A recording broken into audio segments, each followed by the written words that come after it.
আসসালামু আলাইকুম। আজকে আমি যে রেসিপিটা দেখাবো সেটা হলো কাঁচা পাকা আমের জুস। সেটা করার জন্য আমি প্রথমেই নিয়ে নিলাম কাঁচা আর পাকা আম মিলানো, সুন্দর করে পরিষ্কার করে কেটে নিলাম।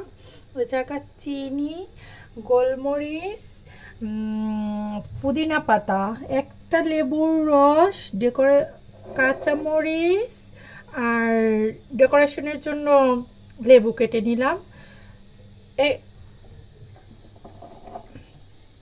এরপরে আমি প্রথমেই আমগুলো আমার ব্লেন্ডারে দিয়ে দেব, সম্পূর্ণ করে দিয়ে দিলাম সবটা।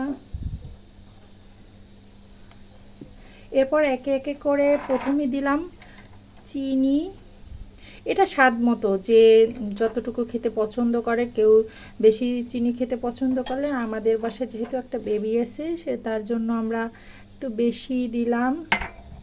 তারপর আমি কাঁচামরিচটাই স্কিপ করতে চাচ্ছি, তার মানে যেহেতু আমাদের একটা বেবি আছে, কিন্তু এটা টেস্ট অনেক ভালো করে। তারপর দিচ্ছি হালকা কিছু গোলমরিচ। এটা পরিমাণের উপর নির্ভর করে যে আপনি কতটুকু দিবেন, কতটুকু করবেন তার উপরে। দেন আমি দিয়ে দেব কিছু পুদিনা পাতা,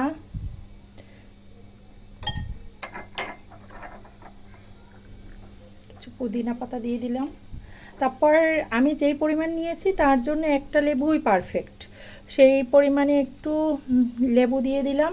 লেবুটা যেহেতু টক হয় তার জন্য ইচ্ছা করলে মানে একটু লবণ, আর আমের টেস্টটা কেমন তার উপরে আর কি নির্ভর করবে যে আপনি, তারপর লবণটা দিলে টেস্টটা ভালো আসে। একটু হালকা পরিমাণে লবণ দিলাম।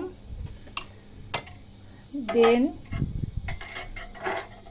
আমি ফ্রিজে রাখা ঠান্ডা পানি দিলাম। চাইলে বরফও ইউজ করা যাবে, বরফ পারফেক্ট। হালকা আপাতত দিলাম, মানে আমি ব্যালেন্স করার জন্য, ব্যালেন্স করার সুবিধার্থে আর কি হালকা দিলাম।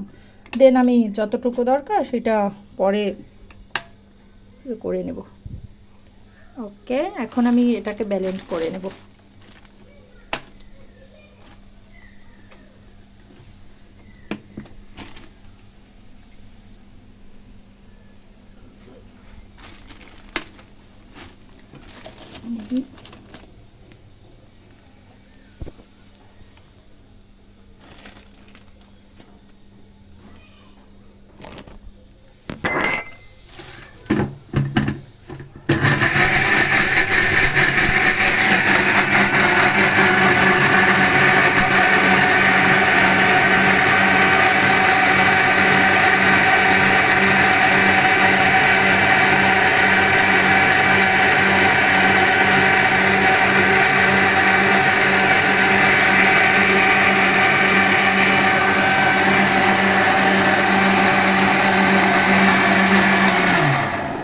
আমার ব্যালেন্স করা ডান। এখন ইচ্ছে করলে আপনি যেখানে মানে পানি আরও অ্যাড করতে পারেন। আমি বেশ হাফ লিটার পরিমাণে পানি দিয়ে নিলাম। দেন একটু মিক্স করে নেব।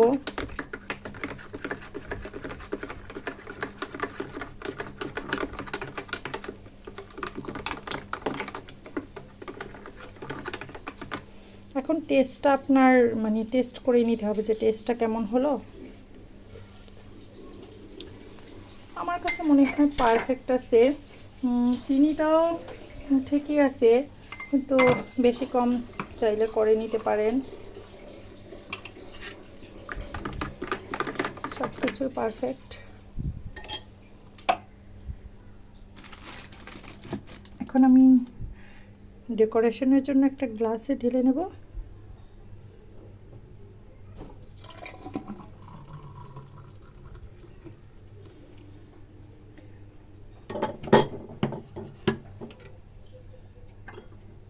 ডেকোরেশনের জন্য আমি জাস্ট একটু লেবু দিয়ে নিলাম।